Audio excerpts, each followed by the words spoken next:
All right, hello. We are here with the legendary Aaron Cox. Aaron, can you give us a little background of your history in the EOS community? I mean, I've been around in the blockchain space since before EOS. I came in the Steam days, started building when EOS came along and was announced, and started getting involved before the chain launched. Took on work for wallets at that point in time. Kind of got into that because I wanted to build applications in the space and just couldn't because there wasn't a good enough system architecture around kind of the stuff I wanted to build. So hopefully we'll be getting back to applications at some point. But throughout that, been a block producer, been a vocal voice in the community. And so I've been working with the coalition over the past year or so now on Wharf to bring some modern client-side SDKs for everyone in the Antelope community to build their applications. And hopefully whatever I want to build in the future too. In 60 seconds, give us an overview of what Wharf is and why people should care. Wharf is, like we said, it's an SDK, it's a software development kit.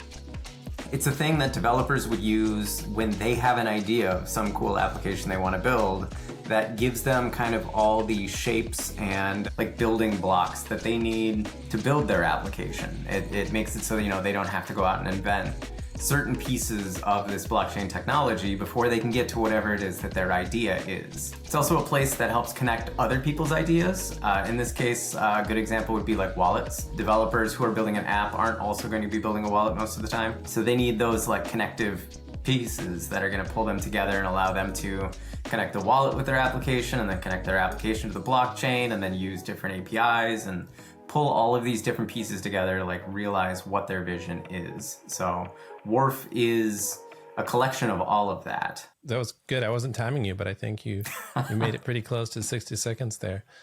Okay, so how does Wharf specifically make it easier for humans or developers that are humans to go from 0 to 1? I guess maybe a good example is resources. A lot of the early adopters of these platforms had to learn what those things were and learn how to manage them. One of the things that Wharf can help make that easier with is its plugin architecture. Take that complexity away and turn it into something like a fee. That's really good for the user because now, if you're gonna go log in and play a game, you don't really need to know what that system is. It can, if need be, jump out and say, hey, there's a shortage of something going on here. Here's how you correct it. And you can click a button to correct it rather than going off and like learning what these are and then learning how to manage them. And it provides a lot of those tools to make that process easier. And the way it helps us get from 0 to 1 is that before this, like all the developers had to either just ignore that this was a user experience problem, or they had to sit there and figure out a way to solve that. So we have taken what we've learned over the years, trying to get to 1, and then just bundled that up as like a little package to help everybody else, get there. What can people now build now that Wharf exists that you would wish they would?